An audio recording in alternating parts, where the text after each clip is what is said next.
Australia is at a crossroads. We've got an opportunity to be smart, to be making wise choices, to be heading for a clean, green, prosperous future. But this government is leading us down the wrong path. Instead of saying yes to clean, renewable energy, the Turnbull government is sticking with dirty, polluting coal. Instead of planning for a transition to long-term jobs that assure regional communities a future, the regional communities across the country, including in Queensland, this government is sticking with a dying business model that's leaving people high and dry. Instead of protecting our precious Great Barrier Reef, the Turnbull government is choosing to destroy this precious natural wonder. And instead of taking note of the structural decline of coal worldwide, this government is backing a losing industry. Coal is in decline. It is an industry from last century and the century before.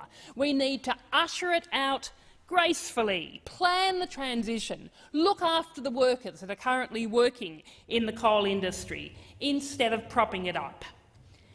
And instead of doing this, instead of listening to local groups across Australia, instead of listening to these groups who are hitting the streets, who are talking to their MPs, this government is only bending to the vested interests. What a diabolical path to lead us all down.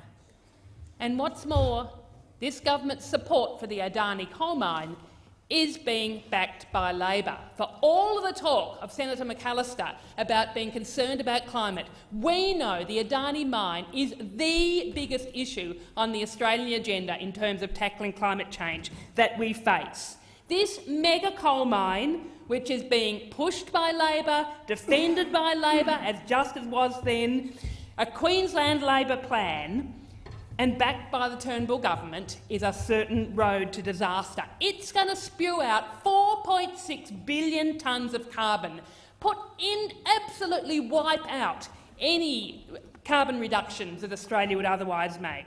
And as Senator Roberts told us, it is the key to unlocking global climate catastrophe because of the number of other mines that opening this mine would then make possible. I really want to pay tribute to the many hard-working campaigners who are rallying huge support behind the Stop Adani campaign. And in particular, I pay tribute to the young people taking action who are standing up for a safe, clean future when this government is so badly steering us on a dangerous path. People are coming together and are saying no to a dirty, coal-fired future. Australians want a future society and economy that's based on renewable energy. I hear it from people across the country, across Victoria, that they understand that their kids' and their grandkids' future is severely compromised if we leave them a legacy of damaged, desperate world that is destroyed by a legacy of polluting, climate-wrecking coal. Not to mention the financial legacy of handing over $1 billion to prop up the mine. What a travesty. I mean, this is our money. We need to be spending it on infrastructure if we're spending on infrastructure that is actually going to be taking us towards a zero-carbon future, not taking us in completely the opposite direction. I spend a lot of time in my place arguing for people to be put back into the infrastructure planning processes. And this whole debacle exemplifies the problem where big private companies' interests are put before people. And this government is demonstrating it's got absolutely no time for anyone and anything but its billionaire coal mates. You know, but this proposed funding for a rail line for Adani, while it's simultaneously ignoring the neglected, failing public transport networks in our cities and towns. And of course, Labor needs to take a stand on this. Labor need to rule out supporting this mine. So where are you, Bill Shorten? Who do you stand with? Senator Chisholm, Senator McAllister.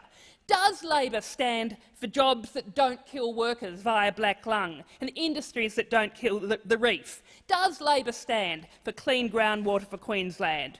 Labor needs to rule out supporting this mine. There is so much at stake, too much at stake for the old parties to be blindly stumbling ahead, backing the vested interests.